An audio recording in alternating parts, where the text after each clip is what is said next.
Hiện tại mình bắt đầu chuyên注còn yêu xung quanh mình ở đâu của sẽ gặp đi or no other than Mr. Yeah. Welcome to Book On. Welcome to Book 101, Mr. Simon. And can you please introduce yourself? Daniel, my name's Simon Yeats, originally from Australia, uh, and now live in the US. I'm an author, sort of by sort of default, or just uh, my reasons for writing are quite varied, both ends of the spectrum, which hopefully you'll hear about. Um, and yeah, I've got a couple of books here to push for your listeners, and hopefully they'll enjoy them. Yes, yes, yes. So, what is the big difference?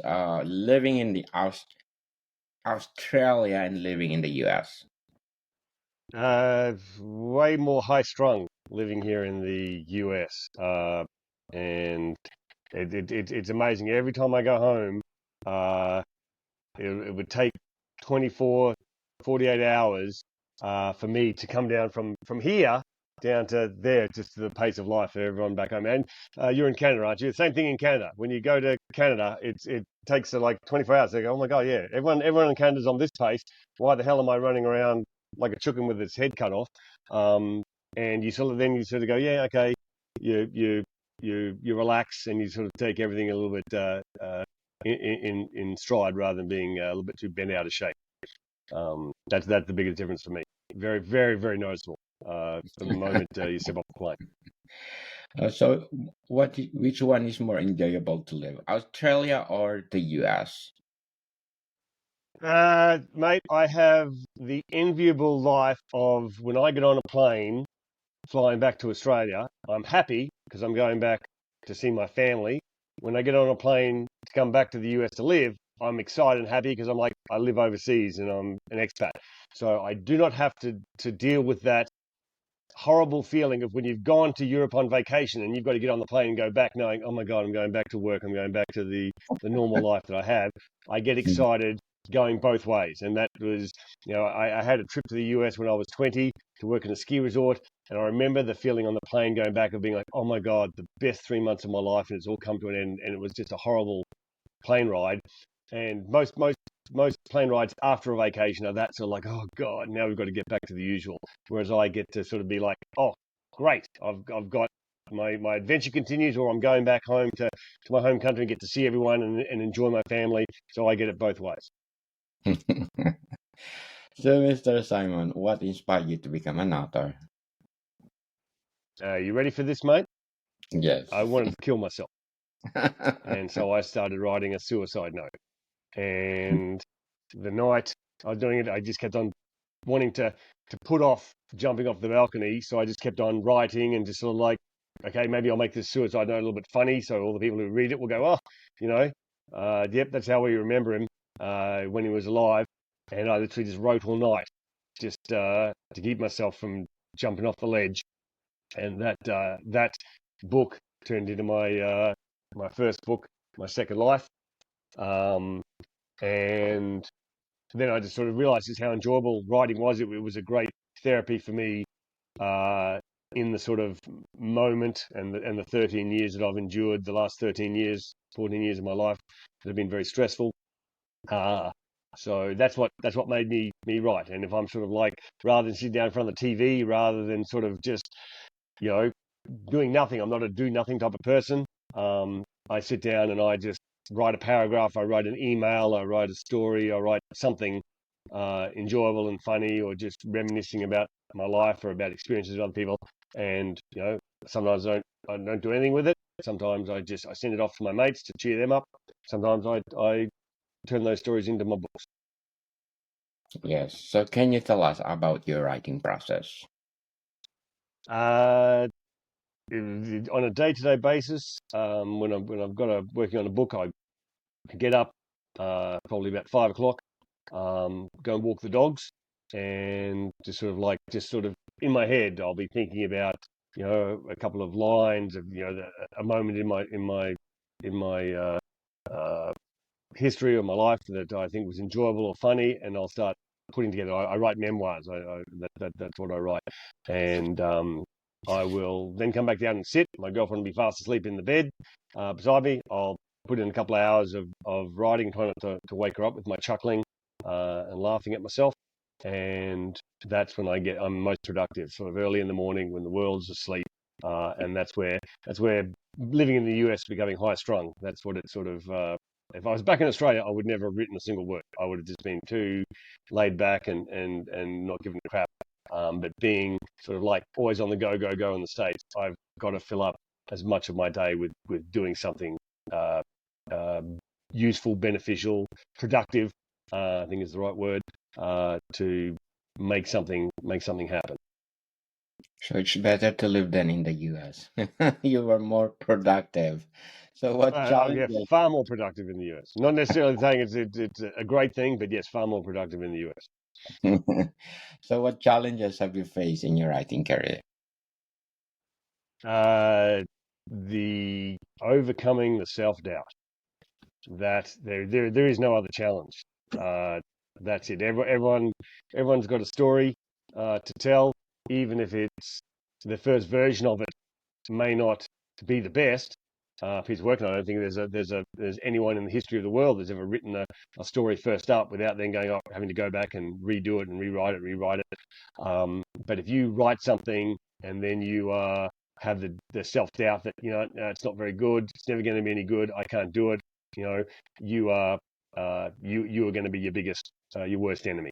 Um, and that was, trust me, if you're writing a book about an event in your life that wanted you to jump off a 20-story building and kill yourself, and if you think no one's going to read this, no one's going to care, then you are setting yourself up for a bigger failure than just writing a book that no one wants to buy. It'll destroy you emotionally, psychologically, physically.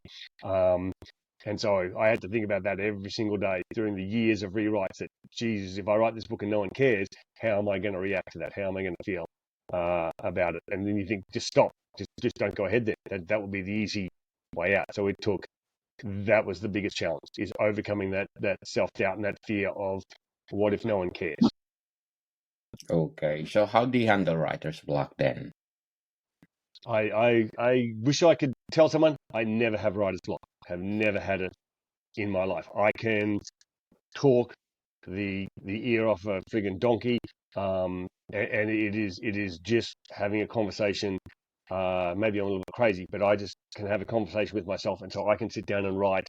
You know, I can watch TV and think, okay, I'll write 30 minutes writing a funny story about some 5-minute clip I saw on TV. I have never been at a loss for words or expressing my thoughts, my emotions, my feelings about a subject. As I say, that's not the problem. The biggest problem for me is the fear of, what stops me is, after I write this brilliant piece of work that I've got in my head, is anyone going to read it? Is anyone going to care?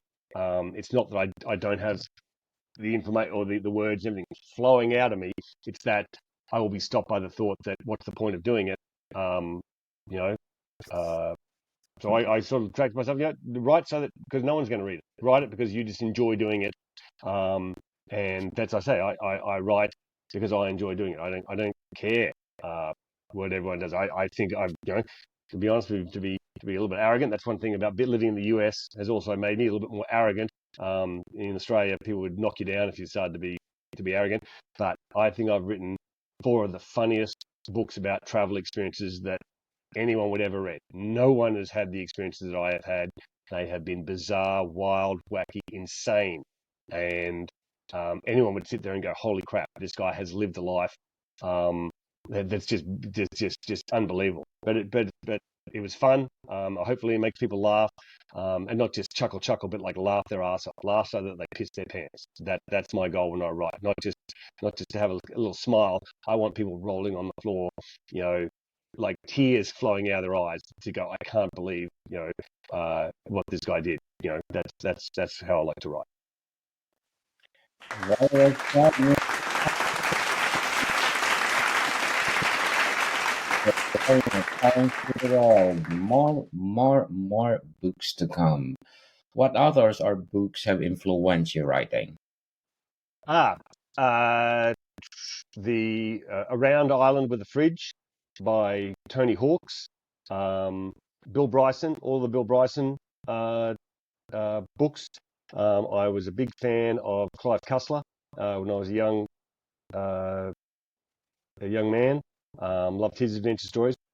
I don't read as much now because I spend all my time writing as opposed to to reading, and I use the sort of the analogy that reading a book is like smoking a doob at a party, while writing a book is like getting to snort a line of cocaine. So if I was at a party and someone offered me a line of coke versus a joint, I'd be like, oh fuck, I'll take the line of coke. That's far more exciting. So I get far more thrill out of writing and expressing myself out I do of reading. I love reading, my own stuff. I read it over and over and over and over again. But I've in the last since I started writing, I've curtailed my reading quite a lot because I just I'm like, oh, I could use that time for writing myself. Um, but yeah, those books, Round Island with the Fridge, hilarious. Just inspired me. Here's one guy just by himself, just traveling around Ireland carrying a fridge, and that's a lot like the things that have gone on in my life. I've traveled a lot by myself. Quit jobs. I've faked my own death to quit a job, um, so I could go on a trip to South Africa. I've just decided at the drop of a hat, I'm going to jump in a car and drive across the country, just because I'm bored and want something to do. So I've lived a life without much regret, um, except for one or two things. And seeing that other people have done that and being able to write about it was like going, shit, if someone else can do about it, I can do it too. Yes, everybody can do it if they have the courage to do it and stop procrastinating. So, how do you approach research for your books? Mate, I generally pull out a photo album and I sit there and all of my books are uh, memoirs of short memoir of trips and things that have gone on when I was living as an expat, going home, visiting my family in Australia, going on a trip to Japan, Thailand, Europe, South Africa, the Bahamas, going to different states in the US. So I'll write a chapter that will be, 8 pages of this particular episode that sort of occurred, and then the jokes will tie in with other experiences that I've had before in other books or after. And uh, I will. Sorry, you have to tell me. My brain is. I've completely forgotten the question. What was the question again? No worries, Oh, Mr. how do I approach? Yeah, so then I look at the photo album and then I go, okay, yeah, what was unique or funny about that? And I go, yep, okay, right, I've got 8 pages. I've been able to write an engaging, funny story about that episode, and I just piece them all together. I piece them all together by geographical regions. My first book is about things in Australia, New Zealand, uh, Japan, Thailand, India. Next book was about adventures and stuff in the US and in South America. Next book was about Europe, things that the stories of happened when I went to Europe. And my last book that I just completed is just a mishmash of stories that didn't make the cut for the first versions or stuff that I honestly had just completely forgotten about. And then I saw a picture and went, oh my God, that's right. That stupidity happened when I was in, South Africa as well. I can write a story about it. Okay, before we go on, Mr. Simon, I want to shout out my listeners according to pod charts because in Suriname I got number 5 on the Apple chart, number 10 in St. Kitts and Nevis, and number 69 in Paraguay. Thank you so much for supporting this podcast because this podcast is created to empower writers, authors all over the world like Mr. Simon Yates. And of course, my Geography 101 in Italy, Korea, Canada, Egypt, and Hungary. Thank you so much for supporting this podcast. I'm inviting you to be my guest on Geography 101, Mr. Simon, and talk about your experiences traveling the world. And of course, my Food 101. Please, people, thank you so much for supporting this podcast in Indonesia, India, Philippines, Canada, and New Zealand. And please do purchase one of my Food 101 merchandise. As speaking of Food 101, I want to plug in my Food 101 merchandise, people. Name it, and we have it. From accessory mugs, accessory pouch, well, apron, of course, beach towel, and many more. Available on Etsy and Shopify. Please do purchase them and support our Food 101. And please do listen to my latest episode. We talk about Italian street food. So please do listen Food 101. So Mr. Simon, what advice do you have for aspiring writers? Uh, just put it on the paper. Just write. When you're starting off, uh, get something down, go back and look at it, redo it again. The best advice I ever heard was write something, leave it alone for a couple of weeks, a month, go back and read it again. I do that with my books. I love the fact that ebooks you can literally uh, print on demand. You can literally go back and say, you know what, I've just thought of something absolutely hilarious to go at the end of this sentence in that book on that chapter, and I will go back and stick it in. Months after it. The book has already been sort of published because it can be uploaded easily. So just you're never going to be perfect the first time. Just be happy that you've got something down. That kills the procrastination bug. You've got something down. Then you go back and enjoy the rewriting. Writing is actually rewriting. It's not that you're going to be perfect. And I love rewriting. I love going back and being very critical. I can do better. I can do better. I can do better than what I've just done. And that's what keeps me going. Is the idea that I'm never going to be perfect, but I can keep on going and trying to improve it and make it as good as possible. And if you love that aspect of it, you're home and hosed, because that's where most people, I would imagine, don't love that, because you've got to rewrite something 10 times. I've been working on my books literally for 10 years before I finally started publishing them. Uh, uh, Actually, shoot, my suicide attempt was probably 15 years ago, so I started writing 15 years ago. So yeah, it takes time, but I'll say enjoy the process, and you've succeeded, because again, think of all the people that everyone has a book in them. How many people didn't even start writing that first word? I meet a lot of people who say, "Oh my God, you've written books. I would love to write a book." Just do it. Just friggin' do it. Yes. Do it, people. If you have the passion of writing, write, and share to the world like Mr. Simon Yates. So can you share a memorable moment from your writing career? Yes. Okay. So here's a great story, and these are the type of stories that I have. So when I told you that I went to the States when I was 20 years of age. That was my first visit over, and I was there for 3 months working in a ski resort. Literally signed up for this university exchange by myself. Ended up with uh, two guys who were the year above me from my high school that had signed up that I didn't know about, and another guy that I knew who was not one of my direct friends, but it was a friend of people that I already knew at university. So the four of us met up in the ski resort. We were all assigned to work in the same ski resort with our jobs, and we got an apartment together. And we had 3 months that was still the best 3 months of my life, the most memorable, most developing as my personality and my confidence. And I met a girl, and she became my American girl, and she was my first girlfriend I ever had. And she was going to come when I went back. She was going to come and visit me in Australia, but we lost touch. She stopped writing letters, and she disappeared from my life. Um, Then when I first started to write my books, about I think it was 7, 8 years before that, when I'd broken up with a girlfriend, I got on Facebook and she had a rather unique name. So every person with her name, I was sending, "Are you so and so from Steamboat 1988? Are you so to all the people?" Never heard back from anyone. 7, 8 years later, I'm sitting at my desk starting on my first book. I'm probably 4 or 5 chapters in, and bing, Facebook Messenger goes, "Yes, it's me." And it was that girl.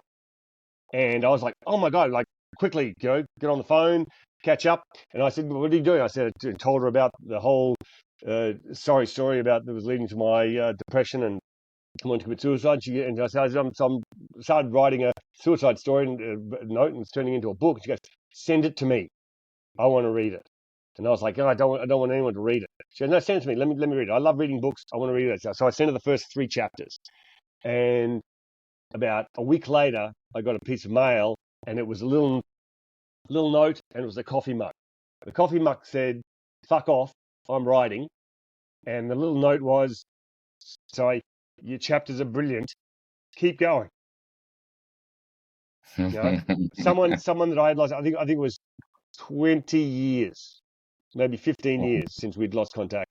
Um, and we sort of just connect just at that moment in life, just the universal lines up. And I have so many stories of me being in another country and running into someone that I knew from years ago or something, that the world is so much smaller than people have any idea.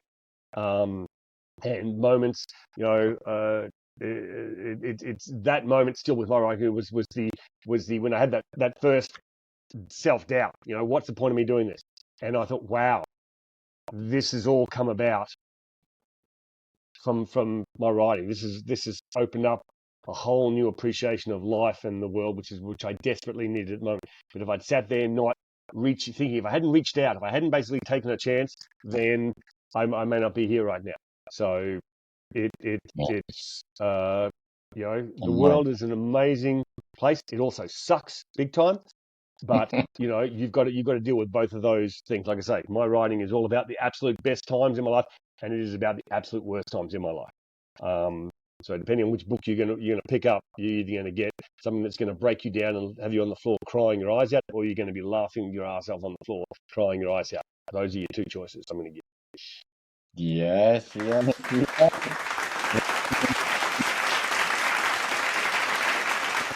Very right. So how do you balance writing with the other aspects of your life? Phew, I don't balance it very well at all. My girlfriend will tell you. Sometimes when I'm writing, it consumes me, and she cops the short end of the stick. And she's sort of like, "One day I hope to be one of your books because you." When I write, like say, each of my books, because I'd already sort of written a lot of the stories in some form. Um, each of those books probably took me about a month to 6 weeks to recompile, re-edit, and bring out in their current forms. And during that 6 week period, I will care about nothing else. Um, I will just be every spare waking moment of the day. I'll be at the gym and I'll be doing a workout, and I'll suddenly think of one funny line. I'll stop the workout, run back to the house, jump into the computer while I'm still sweating, type it in, go and have a shower, come back down. Yep, I'm in the mood. I'll want to write. It is. That's very much my personality. I am can get very obsessive compulsive. Again, if you read the story of my second life, you'll probably understand exactly why I have such an urgency and such a desperation in my life, unlike probably anyone else. And uh, yeah, so there's not a lot. Unfortunately for me, there's not a lot of balance when it comes to writing. I am all in, or I am not at all. What are some themes or topics that you are passionate about exploring in your writing? Uh, Mental health. I think that's probably the critical thing to say. My writing was my mental health therapy uh, for being, and it's still been for the last 14 years. I've right. I'm a little bit worried, having just finished my uh, latest book, um, uh, How to React uh, when woken at 3 a.m. by drunk Argentinian backpackers when staying in a youth hostel and other lesser known travel tips. Now that I've just finished that book, I'm a bit worried I'm going to be like, oh, I'm going to be not excited about the funny things that have gone on with my life. So I'm going to be a little bit sort of twiddling my thumbs and worried I'm going to be like, oh, I'm going to start to get, you know, the dark side of my life that still exists 14 years later is still going to be hanging around. I'll be like, what am I going to do? Um, Once again, I've talked so much that I've forgotten what the question was. Um, uh, what was the question again, mate? So, how has your writing evolved over time? Yeah, it's still exactly the same. It gets very intense and then long periods of nothing at all. Um, I last year when I compiled the first 3 books in my lesser known travel trip series, um, from put the first one out. I was just going to do one, and then I was like, finished it, and like I couldn't get on the second one fast enough. Second one came out, boom, got the third one done. I sort of set myself a stupid goal. I'm going to have them all out by New Year's Eve, 2023. Did that, and then um, stopped writing again. And then just last month, where did I go? Went on a trip somewhere. Went on a trip to Montana, and I was like, oh, this was such a great travel. I said, you know what? I need to write another travel book and about more experiences and whatever. So boom, I've just spent the last 4 weeks, 5 weeks redoing, writing new stories, going and finding some of the stories that I had left in my Dropbox to sort of say, oh yeah, they didn't make the cut on some other, and compiling my other story. And say I've gotten probably better and sharper. I know sort of more of what my voice is now. As I say, I spent probably 10 years writing, then putting out a book, and then going, oh, this sucks, and then just pulling it back, and then change the title, and then going back, rewriting it in a completely different voice, like not being secure that okay, the voice that I want, that I am, I shouldn't write like that. I need to write like the Bill Bryson, or I shouldn't write like myself. I need to write like someone who's actually written well. And then you get to a point where you go, you know what, screw that. I'm going to write how I want to write. Damn it! If no one loves it, no one likes it. I don't care. I'm not gonna pretend to be something I'm not to anyone. So when I got to that point, that yeah, I've got confidence in myself that I can write something, excuse the French, fucking funny, more funny than anything else. And I said, yep, I can do it. And then the books came out. The next version of the books and the stories came out very, very easy. Yes. So, Mr. Simon, how do you handle feedback or criticism of your work? Oh, mate, I will. No one criticizes me because I will tear them down. To my second life, okay, the book about the reasons that led me to want to be suicide. Someone gave me a 1-star review somewhere in the world. Okay, that person never wants to meet me walking down the street. That uh, you know, I was very open and honest about many painful things in my life in that book. Then there was no blurb. There was just a 1-star review. So I still am burning with anger over that, as I am still burning with anger over a lot of the stuff that's in my second life. And if you read it, you would understand why. And I'm never going to get over that. I will go to my grave with an absolute anger to the people who caused me such pain, who have caused me such pain, who are still causing me pain in my life right now. Um, uh, so I probably don't handle criticism very well. So that doesn't stop anyone from criticizing me. You're more than welcome, but be prepared for some kickback. You know, I'm not going to sit you. I will anyone who wants to doubt my authenticity, my honesty, my passion about the subjects, my subjects about travel, or the subjects about my life and my mental health and situations that lead people to have struggles with their mental health. I will defend my point of view with every drop of breath in my body. I have no plan, and I would sit there and say I have a very quick answer to anyone who wants to doubt. I go, you know what? Let's make a bet. Your net worth. I bet your net worth against my net worth that, you know, what I say, what I've written is about is true, that I have not lied, and I have done it, and everyone backs down. And all I can do is you ballless motherfucker. If you don't have the balls to put everything you own on the line, don't speak to me, because I sure as hell do. Very well said, Mr. Simon. So, what are some of your goals or aspirations as a writer? To keep enjoying it. That's it. Nothing greater than that. Uh, to have one person, if one person tells me, oh, I read your books and I laughed my ass off, or I read your book, My Second Life, and it gave me hope and inspiration for the struggles that I've been. That's all it takes. One person. If I can help or affect one person, I've done more than 99% of people on this planet. I know that in my professional life, I have helped people that no one else in the world has helped regain their independence in life. All it would have taken would have just one. I could live off the first person I did it to, that I took from basically being told you're never going to function again, and I had him walking in 30 minutes. You know, his life would have been completely different if it hadn't been for my intervention. And I have done that hundreds of times with patients that have been given up by everyone, and I've come along and said, oh, this is going to be a piece of cake, and I've got them to recover. So, like I say, it only took one of them, and that's all I hope with my books. That one person reads it and go, you know what, this just was appealed to me. It spoke to me. You know, I'm going to have a better life now. I'm going to do better in my life because, you know, again, I can't say it enough. If you've been on the edge of jumping off a friggin' 20-story building and you can then come back to sit down and want to write and want to make other people happy and not really care about, you know, how yourself feel, because I still deal with the shit that I'm going through every single day. But my main goal is if I can make one person happy, even if I'm not happy, then I've done well.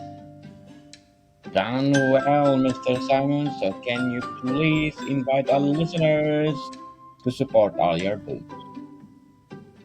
Yeah, well, I don't know if they get the video of it, but this is the book that started it all, my second life, and I just used my last name on the bottom. That led to my next book, How to Start a Riot in a Brothel in Thailand by Ordering a Beer and Other Less Known Travel Tips. That led to my second book, How to Avoid Getting Mugged in Rio de Janeiro by Singing Songs by the Police and Other Less Known Travel Tips, which led to my third book, How to Survive Making Yourself Look Silly While Dancing with the German Mafia at a Bavarian Nightclub and Other Less Known Travel Tips. And I think the titles of those books pretty much sum up everything that a person would want to think what was inside.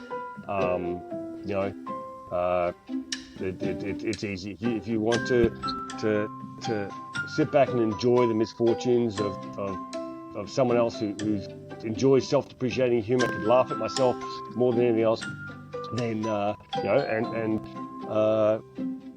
you'll enjoy my books. I get in some pretty insane, crazy situations. Not because I'm not looking for it. I am the most risk-averse person on the planet. But life had a way of pretty much, you know, making me end up in situations that all I could do afterwards, even though I was scared, terrified at the time, is laugh my ass off about it. I was saying, at least I'm alive. You know, at least I've got, you know, a memory of that. You know, I can share that memory, humorous memory, to the rest of the world. And again, hopefully they can get a laugh out of it and go, you know what, my life isn't so bad. Yes, people, tune in next week. We're gonna talk about the first book of Mr. Simon Yates, My Second Life. So, Mr. Simon, thank you for your time. Thanks, bud. Bodycam people, see you soon.